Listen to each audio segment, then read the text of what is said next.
Hey there, it's Bruce with your midweek market activity update. And this is the report that I track showing activity.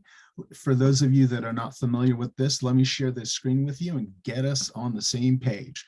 All right, so here we are looking at, there it is, focusing primarily on what I call down county.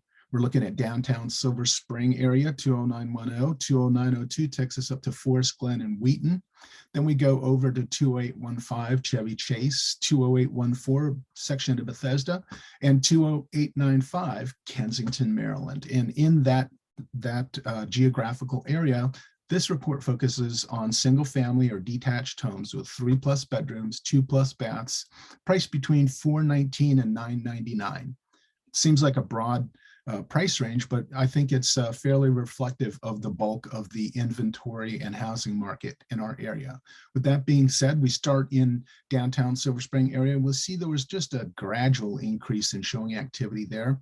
Compare that to the Forest Glens to Wheaton neighborhood. We have a little bit of an uptick there. And then you see in Chevy Chase, we really see a nice increase in showing activity. Bethesda's got a terrific jump there and they needed it. And then we've got Kensington sort of bumping along. What's all this mean? Well, showing activity begets contracts written, or in this graph, as you see here, new pendings. That's properties going under contract. You can see from August 2021 that the September, we're behind by 6.6%, and then year over year those new pendings were down 5.5%.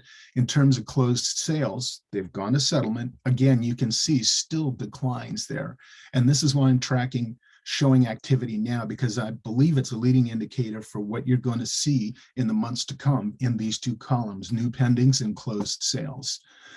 Here again, this headline at the top is from about a month ago and reflects that September 2021, hard to believe that's over a month ago, the US hit the highest inventory level, and yet we were still well behind the pace that we need to be. And you see that in the Montgomery County section here, where you've got the active listings really trailing behind the 5-year average, and correspondingly the months of supply dragging there as well. So before I hit this next slide, the top link is going to show you a headline that I've had running for a couple months, and then I want you to pay attention to the one at the bottom. So there's that 2021 high in September.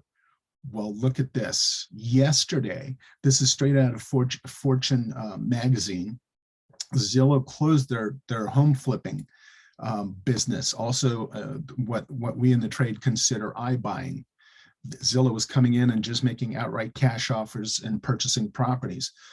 Pay attention to, whoa, excuse me while I stumble over those words, pay attention to this space, please, because I'm going to really focus in the next week or two on how this is shaking out. And when I say shaking out, I use that specifically because we're seeing more and more that Zillow is taking a big hit on the stock market, and lo and behold, other iBuyer companies, I'll allude to those in the next report, are also starting to see a significant decline. And if you're in areas where Zillow is purchasing a lot of properties straight from this, the seller, I'd be worried about where your home prices are going to go, because of the significant lag between where those prices were when Zillow bought and where Zillow is putting them on the market. Thank you for your time. Look forward to seeing you. Come join me again. Take care.